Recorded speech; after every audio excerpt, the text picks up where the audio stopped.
कक्षा 9th के सभी स्टूडेंट का एक बार फिर से स्वागत है अपनी एसएसटी की क्लास में। और आज हम फिर से एसएसटी की क्लास शुरू करने जा रहे हैं हिंदी मीडियम के अनुसार। और हिंदी मीडियम पहले हमने इंग्लिश मीडियम में अपने चैप्टर्स को शुरू किया था, और आज हम जो है हिंदी मीडियम वाले एसएसटी को शुरू करेंगे। और इसमें जो है कंटेम्प्रेरी इंडिया, आधुनिक भारत के बारे में जानेंगे।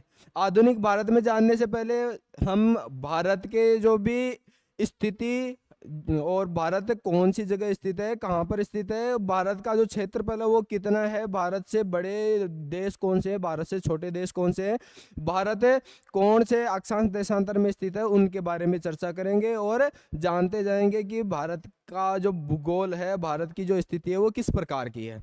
ठीक है, तो चलो ध्यान से समझिएगा, बहुत ही मजेदार चैप्टर है अपना। ठीक है, सबसे पहले आपको दिख रहा होगा कि ये अपना एटलस आप सभी को दिखाई दे रहा होगा, दिखाई दे रहा है। ध्यान से समझेंगे तो एटलस में आपको दो प्रकार की लाइनें दिख रही हैं। एक तो इस टाइप की लाइनें दिख रही हैं, दिखाई दे रही है सबको, इस टाइप की लाइनें दिखाई दे रही है। और एक खड़ी लाइनें दिखाई दे रही है, दे रही है क्या? तो देखो, जो खड़ी लाइनें हैं और जो आड़ी लाइनें हैं, जो आड़ी लाइनें हैं उनको तो हम अक्षांश रेखाएं कहते हैं। आड़ी लाइनें जितनी भी दिखाई दे रही है उनको क्या बोलते हैं? अक्षांश रेखाएं कहते हैं। और जो खड़ी लाइनें हैं उनको देशांतर रेखाएं कहते हैं। क्लियर? समझ में आ रहा है? अब देखिए एटलस को ध्यान से देखिए, इसके बीच में एक लाइन दिखाई दे रही होगी आपको, दे रही है? विषुवत रेखा कहते हैं इसको। कि कौन सी रेखा कहते हैं? विषुवत रेखा। ये पूरे वर्ल्ड के बिल्कुल सेंटर से गुजरती है। ठीक है, इसके ऊपर से जो है एक एक लाइन और है, इसको भूमध्य रेखा मान लीजिए। ठीक है, और ये जो है कर्क रेखा है, और इसके नीचे एक और रेखा, इसको बोलते हैं मकर रेखा। और ये हो गई भूमध्य रेखा। तीन लाइनें दिख रही है, एक तो बिल्कुल सेंटर से जो निकल रही है, भूमध्य मतलब जमीन के जो बीच से जो रेखा निकल रही है उसको हम भूमध्य रेखा कहते हैं। इसके उत्तर कौन सी तरफ है, ऊपर या नीचे? ऊपर है, ऊपर उत्तर होता है किसी भी मैप में, ऊपर उत्तर होता है, नीचे दक्षिण होता है, इधर पूरा होता है और इधर पश्चिम होता है। तो ये जो हम भूमध्य रेखा हमने बनाई है, इसके उत्तर में कौन सी रेखा है? कर्क रेखा है, और नीचे दक्षिण में मकर रेखा है। क्लियर? तीन चीजें हमने बताई, भूमध्य रेखा, उत्तर में कर्क रेखा और दक्षिण में मकर रेखा। क्लियर? अब ध्यान से देखिएगा, मैंने बताया ये कर्क रेखा यहां से बताई, थोड़ा कर्क रेखा जो है यहाँ से निकलती है, ये लाइन को थोड़ा ध्यान से देखिएगा, 23.5 डिग्री पे निकलती है, 23 डिग्री 3 अंश से निकलती है, जो भारत के बिल्कुल बीच से निकलती है। भारत के बीच से ही निकलती है ना? कौन सी? कैंसर लाइन, कैंसर लाइन जो भारत को दो बराबर भागों में विभाजित करती है। और अभी हम केवल कर्क रेखा के बारे में पढ़ेंगे। ठीक है, क्यों? इंडिया से केवल एक ही लाइन निकल रही है। देखो, भूमध्य रेखा मैंने बताई इंडिया से निकल रही है क्या? नहीं निकल रही ना, इंडिया को टच भी नहीं कर रही, दूर से निकल रही है। और दूसरी मकर रेखा मैंने बताई, वो भी इंडिया में टच नहीं हो रही। तो फिलहाल जो है हम इंडिया की स्थिति के बारे में, भारत की स्थिति के बारे में पढ़ रहे हैं। तो भारत के बीच में से केवल कर्क रेखा निकल रही है, तो कर्क रेखा के बारे में ही पढ़ेंगे। ठीक है, क्लियर? चलो कर्क रेखा के बारे में पढ़ते हैं। कर्क रेखा के बारे में पढ़ने से पहले मैं थोड़ा सा मैप चेंज कर देता हूं। और मैप चेंज करने से पहले मैं आपको दो प्रकार की लाइनें बताया था, एक तो अक्षांश रेखाएं, इस प्रकार की अक्षांश रेखाएं, और खड़ी जो है वो देशांतर। समझ में आ रहा है? तो अब देखो, ऊपर मैंने क्या बताया आपको, उत्तर, नीचे दक्षिण। तो मैंने कहा अक्षांश रेखाएं ऐसे चलती है, ठीक है। तो अक्षांश रेखाओं को हमें उत्तर से पॉइंट करते हैं, उत्तरी अक्षांश। और जो खड़ी लाइनें होती है, इधर पूर्व और इधर पश्चिम। तो देशांतर लाइनों को हमें पूर्व से पॉइंट करते हैं। क्लियर? अब देखो, ध्यान से देखना, इंडिया यहां से शुरू है और यहां तक चल रहा है। चल रहा है क्या? ये कौन सा, किस में आएगा? अक्षांश में आएगा। ऐसी लाइनें अक्षांश होती है। तो यहाँ के अक्षांश से लेकर यहाँ के अक्षांश तक इंडिया है। अब यहाँ पर कितना पॉइंट है और यहाँ पर कितना पॉइंट है, बता सकते हैं? बता सकते हैं कोई? इसमें भी दिखाई दे रहा है आपको, 8 डिग्री 4 अंश, 8 डिग्री 4 अंश यहां से शुरू हो रहा है और कहां तक जा रहा है? देखो, ध्यान से देखो, 30 से ऊपर है। 30 से ऊपर है तो कितना है? 37 डिग्री 6 अंश तक। 37 डिग्री 6 अंश तक इंडिया फैला हुआ है। कौन सा बताया मैंने? उत्तरी, उत्तरी अक्षांश। 8 डिग्री 4 अंश से 37 डिग्री 6 अंश उत्तरी अक्षांश तक भारत फैला हुआ है। अब दूसरी बात करें देशांतर के बारे में, तो देशांतर के बारे में बात करें तो ये इंडिया की स्थिति है, यहां से यहां तक। अब ये लाइन देखो, ये कहाँ आ रही है? यहां से देखो, 60 के ऊपर है और ये चल रहा है अपना यहां तक 68। 68 ये क्या? 68 डिग्री 7 से, 68 डिग्री 7 कौन सा है? पूर्वी। और जो खड़ी लाइनें मैंने बताई वो क्या बताई आपको? देशांतर लाइनें, है ना। तो 68 डिग्री 7 अंश पूर्वी देशांतर से 97, कितना है? 97.25 पूर्वी देशांतर तक। आई समझ में? समझ में आ गई सबको? चलिए अब आगे बढ़ते हैं। अब बात करते हैं हम इंडिया की साइज की। तो भारत कितना बड़ा है ना। उससे पहले एक चीज और क्लियर कर दूंगा आपको। मैंने आपको कहा था कि हम कर्क रेखा के बारे में पढ़ेंगे और मैंने ये भी बताया था कि कर्क रेखा जो है भारत के बीच से निकलती है। बीच से निकल रही है क्या? ये देखो, भारत के बीच से निकल रही है कर्क रेखा। ये इसको पॉइंट कर देता हूं। और ये 23 डिग्री कहां से निकल रही है? 23 डिग्री और कितना अंश, कोई बता सकता है? 23.5 डिग्री और कोई बताएगा? 23.5 डिग्री, 23 डिग्री 5 अंश होता है, या 23 डिग्री 3, 23 डिग्री 3 अंश से निकलती है। और भारत को 2 बराबर भागों में बांटती है। एक तो उत्तरी, ऊपर उत्तर का है, और एक दक्षिणी, 2 भागों में डिवाइड करती है। अब ये ध्यान से देखना, ये जो कर्क रेखा है कैंसर, ये भारत के 8 राज्यों से निकलती है। कितने राज्यों से निकलती है? 8 राज्यों से। कोई नाम बता सकता है कौन कौन से राज्य से निकलती है? चलिए बताइए। गुजरात। ये जो जो कि देखो, ध्यान से देखो, ये भी पता होना चाहिए कि गुजरात है कहाँ। ये यहाँ पर गुजरात है, ठीक है। ये राजस्थान का छोटा सा भाग, राजस्थान। रुको, मैं गुजरात सबसे पहले तो क्या है? दूसरा राजस्थान, फिर मध्य प्रदेश, इतना बहुत है। Chhattisgarh, very good. अरे पहले देखो मध्य प्रदेश है कहाँ? ये मध्य प्रदेश यहाँ पर, ठीक है। आगे मध्य प्रदेश के बाद में छत्तीसगढ़, छत्तीसगढ़ यहाँ है, फिर पश्चिम बंगाल, इतना बहुत है। ये रहा पश्चिम बंगाल, तो दिख रहा है यहाँ पर। त्रिपुरा, मिजोरम,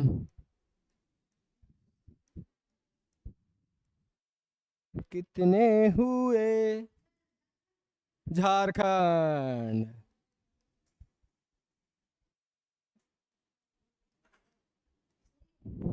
हो गए क्या 8।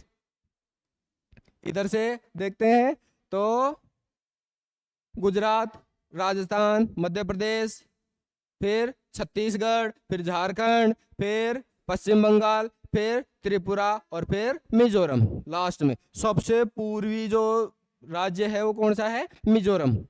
ठीक है, जो कर्क रेखा को टच करता है। और सबसे पश्चिमी राज्य कौन सा है, गुजरात।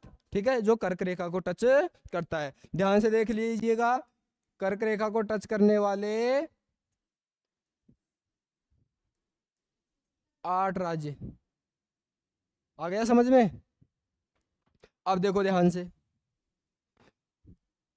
यहाँ पर कर्क रेखा जहाँ शुरू हो रही है, इंडिया का लास्ट पॉइंट है 68 डिग्री 7 अंश से लेकर कितना है 97.25 डिग्री। कितना डिग्री तक फैला हुआ है भारत, कितना डिग्री है, लगभग 30 डिग्री, 29 डिग्री कुछ है, 29 डिग्री कुछ है, लगभग 30 डिग्री मान लो। क्लियर। और यहाँ उत्तरी अक्षांश कितना है, 8 डिग्री 4 से 37 डिग्री 4, लगभग ये भी उतना ही है, 29 डिग्री 30 डिग्री के आसपास। लेकिन दिखता कौन सा लंबा है, ये ज्यादा दिख रहा है कि ये ज्यादा लंबा है ना।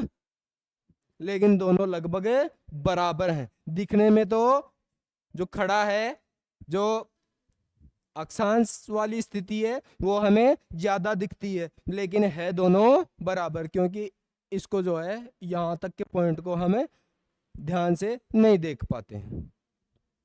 तो मैंने बताया लगभग देशांतर में भी 30 डिग्री फैला हुआ है और अक्षांश में भी 30 डिग्री फैला हुआ है। अब एक चीज और ध्यान से देखना, देशांतर में 1 डिग्री, देशांतर में 1 डिग्री और अक्षांश में 1 डिग्री। मैं मिटा दूं एक बार, अक्षांश में 1 डिग्री और देशांतर में 1 डिग्री। इसका मतलब क्या होता है, देखो देशांतर मैंने बताई खड़ी लाइनें, खड़ी लाइनें होती है, वो क्या होती है, देशांतर लाइनें होती है। तो देशांतर का 1 डिग्री ये बताता है टाइम, क्या बताता है, टाइम, समय बताता है। और 1 डिग्री का मतलब होता है 4 मिनट। 1 डिग्री का मतलब क्या होता है, 4 मिनट। और देशांतर में, अक्षांश में, सॉरी, अक्षांश में 1 डिग्री का मतलब होता है दूरी।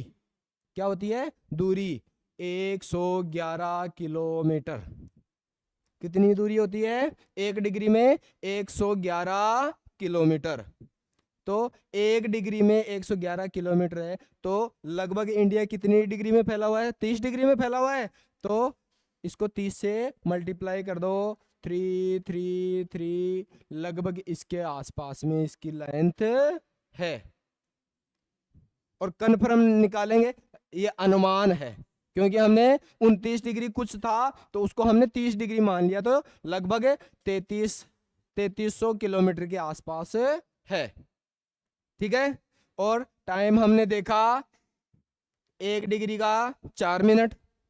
क्लियर। तो लगभग 30 डिग्री है, तो 120 मिनट तक भारत फैला हुआ है। कितने मिनट तक, 120 मिनट। और 120 मिनट में कितना घंटा होता है, 2 आवर्स, 2 आवर्स ही होता है। तो एक यहां से लेके यहां तक, मतलब पूर्व से लेके पश्चिम तक इंडिया में ट्रेवल करने में कितना टाइम लगता है सनलाइट को, 2 घंटे। कितना, 2 घंटे का डिफरेंस है। अभी हमारे सूर्य लगभग कितने बजे निकलता है, अभी हम कहां पर हैं, लगभग यहाँ पर कोने पे ही हैं लगभग। है ना, लगभग कोने पे ही हैं, तो हम अपने आप को पश्चिमी जगह पर मान लेते हैं कि ये यहाँ पर हम खड़े हैं, मान लीजिए। और हमारे यहाँ पर लगभग 6:30 बजे मान लेते हैं, 6:30 बजे सूर्य निकलता है। तो इंडिया के जो मिजोरम वाला एरिया है, हाँ, वहां पर सूरज कितने बजे निकल जाता होगा भाई? 4:30। मतलब मिजोरम में सुबह 4:30 बजे ही हो जाती है। सुबह कितने बजे हो जाती है? 4:30 बजे। दिन निकल जाता है और मजे हो जाते हैं। अब स्कूल कितने बजे जाना होता है भाई? 6:30 बजे स्कूल जाते हो? 7:30 का लगभग टाइम होता है, 7:30 का लगभग टाइम होता है ना। तो स्कूल जाने में तो अभी तो बहुत टाइम, 3 घंटे का टाइम लगता है, सूरज उगने के भी बाद में तो गर्मी तो बहुत ज्यादा हो जाती होगी वहां। अब देखो, ये तो सुबह की बात हो गई कि सुबह जो है 4:30 बजे ही दिन उग जाता है। शाम की बात करते हैं। स्कूल की छुट्टी सर्दियों में कितने बजे होती है अपने? 4:30। हाँ, और अंधेरा कब होने लगता है सर्दियों में? लगभग 5:30 बजे। लगभग अपने सर्दियों में 5:30 6 बजे मान लो, 6 बजे जो है अंधेरा होने लगता है। लेकिन मिजोरम में कितने बजे अंधेरा होगा? 4 बजे ही अंधेरा हो जाएगा। जो टाइम हमारा खेलने का होता है, हमारी छुट्टी का टाइम होता है, उस टाइम पे तो वहां पर रात हो जाती है। और ये बात कहाँ की है? केवल इंडिया की है, दूसरे दूसरे देशों की नहीं है। किसकी है? केवल इंडिया की बात है। इंडिया में हम स्कूल में हमारी छुट्टी होती है, उधर सोने की तैयारी चल जाती है, हाँ, क्योंकि रात हो गई। तो ये समझ में आया, टाइम ट्रेवल और किलोमीटर दोनों समझ में आया। 1 डिग्री अक्षांश में कितना किलोमीटर होता है? 111 किलोमीटर। और 1 डिग्री देशांतर में कितना टाइम होता है? 4 मिनट। और तो मिनट के हिसाब से हम इंडिया के पूर्व से लेके पश्चिम तक का समय हम निकाल सकते हैं। 2 घंटे का अंतर होता है। और यहाँ से यहाँ तक की दूरी निकाल सकते हैं, लगभग 3300 किलोमीटर के आसपास होती है। क्लियर? समझ में आ रहा है? अब इससे संबंधित एक बात और कर लेते हैं। इससे संबंधित एक बात और कर लेते हैं।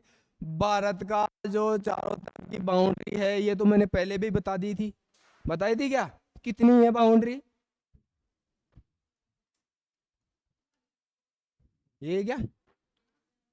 यही है? क्या है ये? स्थलीय सीमा, चारों तरफ की बाउंड्री। उसमें देखो, ये तो है भारत के चारों तरफ की बाउंड्री, जो कितनी है? 15,200 किलोमीटर। इसमें आपको पानी दिख रहा है? कहाँ से कहाँ तक दिख रहा है भाई? यहाँ से, यहाँ से ये यहाँ तक पानी दिख रहा है। ये कितना है भाई?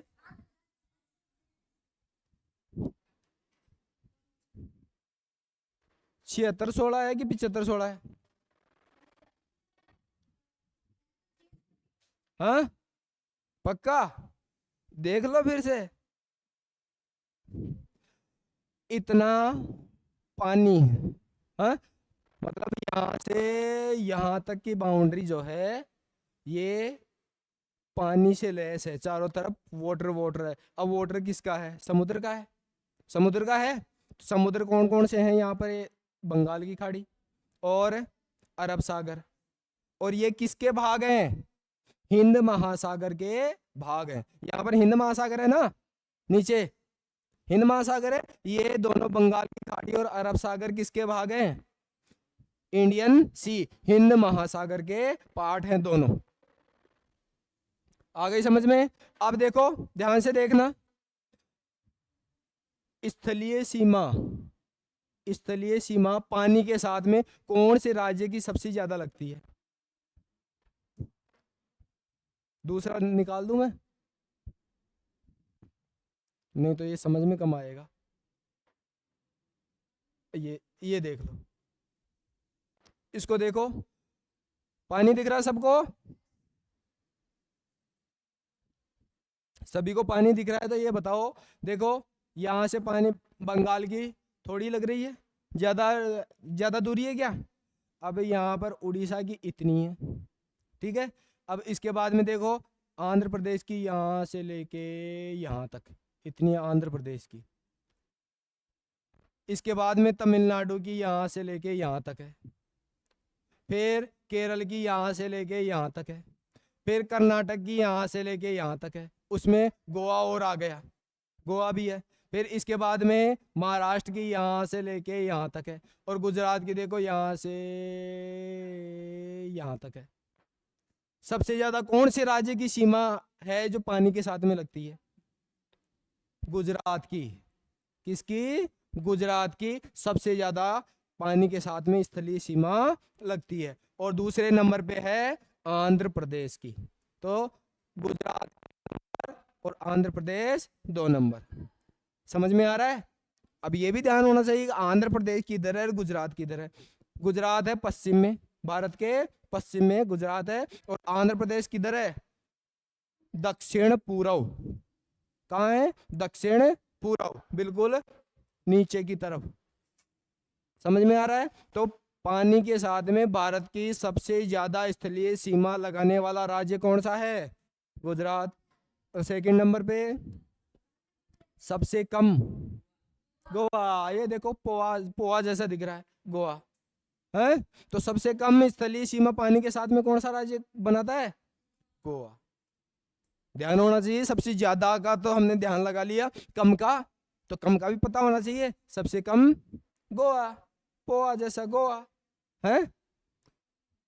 अब देखो इसमें पानी में एक तो द्वीप समूह है हमारे पास, अंडमान और निकोबार। आपके पास प्रश्न आ गया, अंडमान और निकोबार कौन से समुद्र में है? बंगाल की खाड़ी में है। इंडियन सी के भी 2 पार्ट कर रखे हैं ना, बंगाल की खाड़ी और अरब सागर। तो अंडमान निकोबार कौन से समुद्र में है? बंगाल की खाड़ी में आते हैं। अब दूसरी तरफ इधर देखो, लक्षद्वीप कहां पर आता है? अरब सागर में, अरब सागर में आता है। अब ये मालदीव, ये क्या है भाई? मालदीव। कोई बता सकता है मालदीव? नहीं, ये है क्या मालदीव?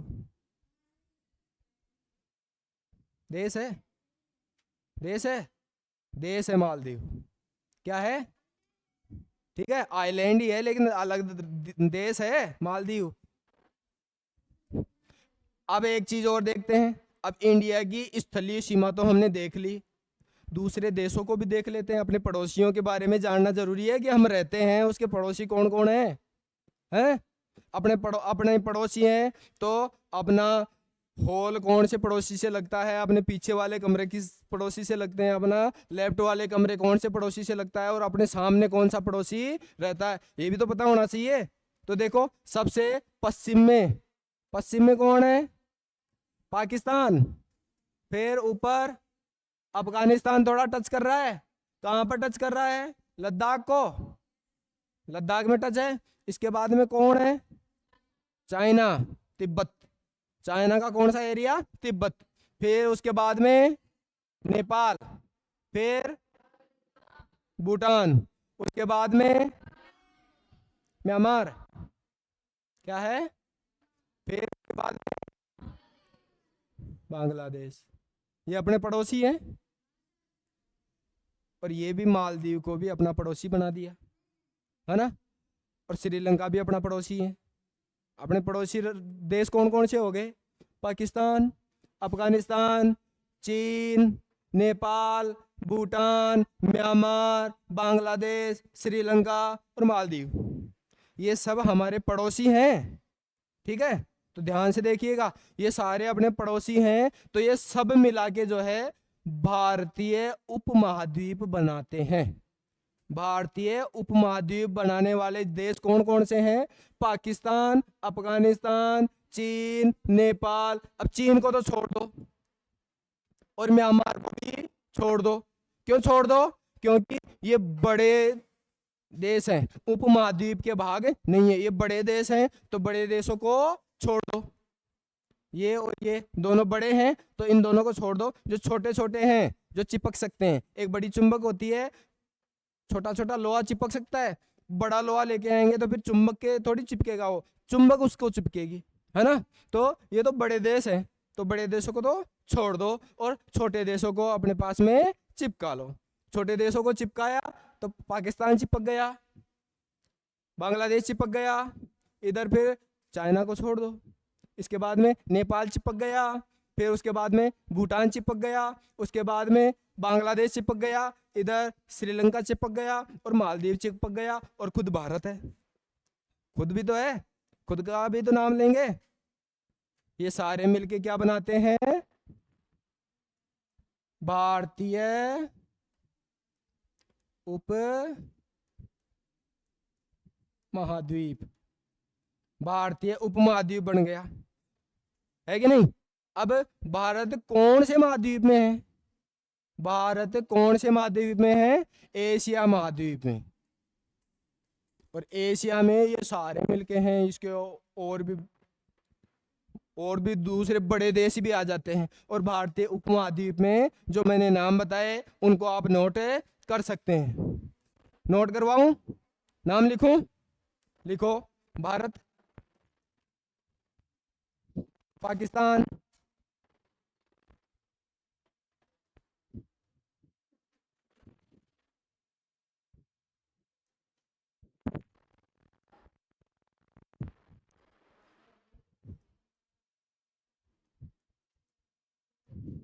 फिर है नेपाल, फिर है भूटान, फिर है बांग्लादेश, फिर है श्रीलंका, और फिर है मालदीव।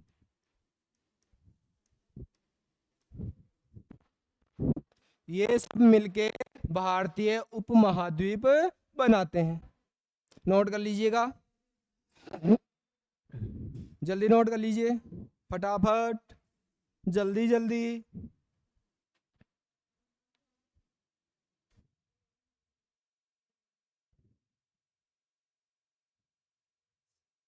अच्छा, ये हमारे पास में बहुत सारे राज्य भी हैं, है ना? कितने राज्य है भाई भारत में? 28। लिख लिया? मैं इरेज कर दूं? अभी बैठे हो, थोड़ा फास्ट लिखा करो भाई। कितने हो गए? 8 हो गए। चलो, अब बात करते हैं 28 स्टेट्स। 28 राज्य हैं, और टेरिटरी कितनी है? नहीं, 8 हैं। टेरिटरी कितनी है? 8। 8 टेरिटरी कौन कौन सी हैं बता सकते हैं? लद्दाख, जम्मू कश्मीर, दिल्ली, चंडीगढ़, पुदुचेरी, दादर एवं नगर हवेली, लक्षद्वीप, अंडमान और निकोबार। कितने हुए? 1 2 3 4 5 6 7 और 8। ये टेरिटरी हैं, ठीक है?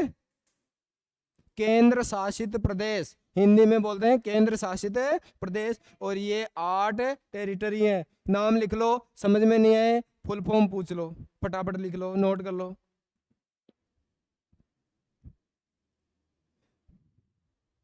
अच्छा, कोई ये बताएगा मुझे, ये लक्षद्वीप की राजधानी क्या है? कैपिटल क्या है?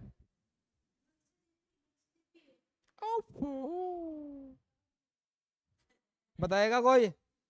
अभी देखना प्रश्न आएगा, फिर अब बता देंगे। हाँ, बता दे। हम्म। हाँ, ठीक है। लद्दाख की?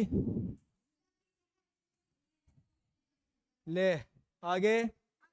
ये अरे ये चंडीगढ़ की क्या है? आगे, दादरा नगर हवेली, लक्षद्वीप। ओफो। चलो, यहां तक समझ में आ रहा है? मैंने बताया वो समझ में भी आया कि नहीं आया? आया? नोट करते जाइएगा, इनको नोट कर लोगे तो प्रश्न उत्तर करने में आपको बिल्कुल भी समस्या नहीं आएगी। कर दूं इरेज?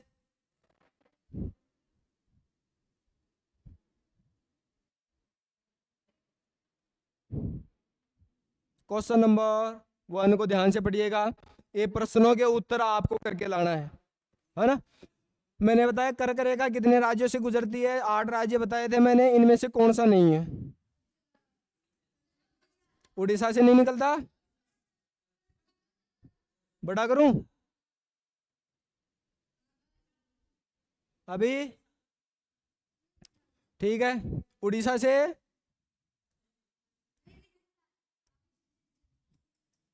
इनके बारे में चर्चा कल करें, अगली क्लास का टाइम हो गया है। इन प्रश्नों को आप करना, इनमें मैंने एक भी चीज ऐसी नहीं छोड़ी जो आपके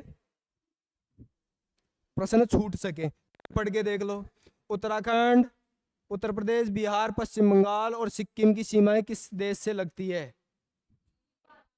नेपाल। मैप को आराम से देख सकते हैं, बाढ़ सकते हैं, है ना। मेरे मित्र एक ऐसे देश के निवासी हैं जिस देश की सीमा भारत के साथ नहीं लगती, अभी बात की थी, देखो,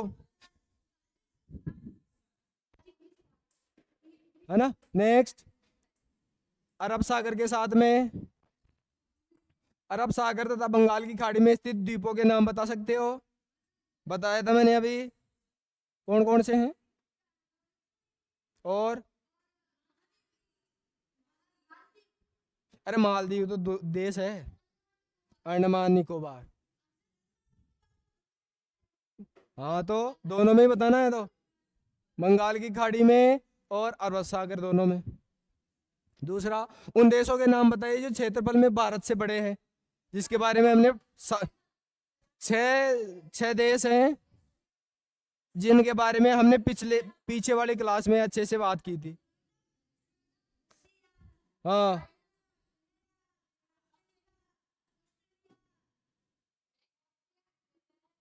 आगे आगे देखो,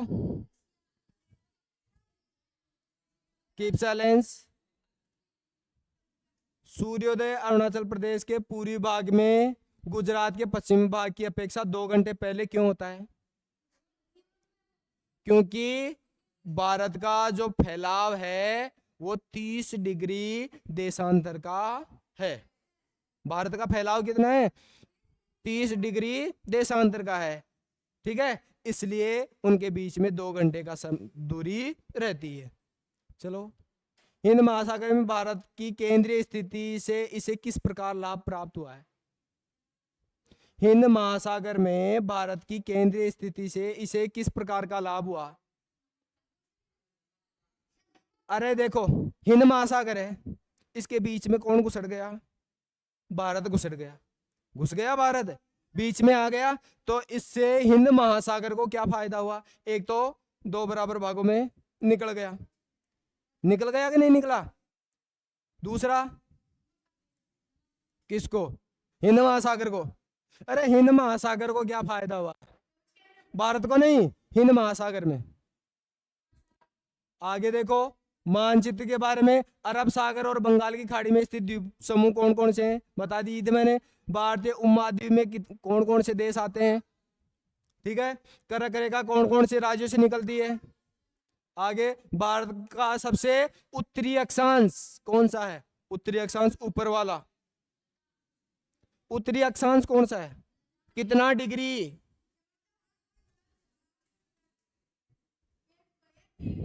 8 तो दक्षिणी है, 37 डिग्री।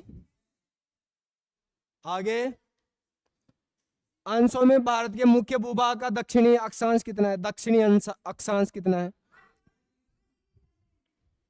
आगे, भारत का सबसे पूर्वी और पश्चिमी देशांतर बता सकते हो? पूर्वी कितना है और पश्चिमी कितना है? कितना है? ठीक है, भारत और श्रीलंका को अलग करने वाला जल संधि है? भारत और ये नहीं बताया, चलो मैं बता देता हूं। चलो, सबसे लंबी तटरेखा वाला राज्य, सेकंड नंबर पे आंध्र प्रदेश। और सबसे कम, बता दिया। ये तो बुक का है, क्या पता एग्जाम में सबसे बड़ी वाला नहीं पूछे, दूसरे नंबर वाली पूछ ले या सबसे कम वाली पूछ ले। अपडेट सभी के लिए तैयार रहना है ना। भारत और श्रीलंका को अलग करने वाली जल संधि, पाक जल संधि, पाक जल संधि।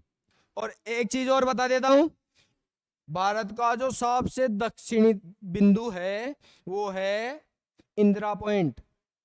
क्या है? दक्षिणी। कौन सा लास्ट एंडिंग पॉइंट भारत का क्या नाम से जाना जाता है? इंदिरा पॉइंट के नाम से। भारत के केंद्र शासित क्षेत्र 8 हैं, 8 के नाम हमने बात कर ली। अपने राज्य का विस्तार अक्षांश और देशांतर में ज्ञात कीजिए। अपने राज्य का नाम राजस्थान है, राजस्थान का अक्षांश और देशांतर आपको ज्ञात करना है। ठीक। रेशम मार्ग के बारे में सूचना एकत्र कीजिए। रेशम जो भारत में लाया जाता है या और ले जाया जाता है, कौन से मार्ग से लेके जाते हैं बताऊं? समुद्री मार्ग से। और समुद्र में कहां से लाते हैं? ये आएगा, ये आएगा, ये आ गया। ये जो डॉट डॉट लाइनें हैं ना, ये जलमार्ग हैं जिससे जहाजें जाती हैं। कहां से लाते हैं भाई? रेशम मलेशिया से। कहां से जाता है? मुंबई से मलेशिया। ये लो जलमार्ग, बता दिया। मुंबई से किधर होके? श्रीलंका होके जाता है। ठीक है। अरे तो भाई मुंबई से डिस्ट्रीब्यूट करना है। फैक्ट्री, बड़ी फैक्ट्री कहाँ पर है? मुंबई में। तो माल कहाँ लाएंगे? मुंबई में। फिर यहाँ ले आए आंध्र प्रदेश, फिर यहाँ से ट्रकों में भर के फिर लेके जाना पड़ेगा। इससे तो अच्छा जहाज में आ रहा है तो आने दो, ठिकाने पे आने दो, है कि नहीं? आ गया पूरा पाठ समझ में? किस किस को समझ में आया? आ रहा है? चलिए अब कल अगला पाठ के बारे में बातचीत करेंगे। पढ़ने का काम लाइन टू लाइन कोई भी कर सकता है, आप भी कर सकते हैं। हमारी समस्या क्या है? समझने की। तो समझने में कहीं भी कोई दिक्कत हो तो हम आपके लिए तैयार है। आज की कक्षा में बस इतना ही। कल हम इसी समय फिर से मुलाकात करेंगे। तब तक के लिए धन्यवाद। जय हिंद, जय भारत।